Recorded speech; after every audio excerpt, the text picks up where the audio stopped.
Good morning. তো আজ হচ্ছে বুধবার। দেখো সকালবেলা থেকে বৃষ্টি শুরু হয়ে গেছে। রাত্রিবেলা একটু থেমেছিল, তো সকাল থেকে বৃষ্টি শুরু। তো এটা হচ্ছে বাস স্ট্যান্ড। তো এখান থেকে প্রচুর দীঘার বাস ছাড়ে। তো আজকে দেখছি দীঘার বাস অ্যাজ ইট ইজ দাঁড়িয়ে আছে, প্যাসেঞ্জার বোধহয় নেই। তো সমানে কন্টিনিউয়াস বৃষ্টি পড়েই যাচ্ছে।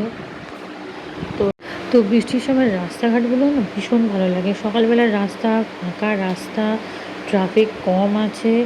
তো বাস একেবারে হু হু করে ছোটে, মানে খুবই অল্প সময়ের মধ্যে আমি স্টেশন পৌঁছে যাই। আমার বাড়ি স্টেশন থেকে প্রায় অনেকটাই দূর। তো এইটা দেখতে পাচ্ছ, এটা হচ্ছে লেক। তো বিকেলবেলা এখানে প্রচুর কাপলসরা বসে থাকে। তো আমি পৌঁছে গেলাম স্টেশনে। ওই যে ওই আমার চায়ের দোকান, ওটা খোলাই আছে। ঠিক ওখান থেকে নেমে চা খাই। এই ওয়েদারে সকালবেলা এক কাপ গরম চা মানে মুডটাই বেশ ভালো বানিয়ে দেয়। দেখা হচ্ছে তোমাদের সাথে পরের ভিডিওতে।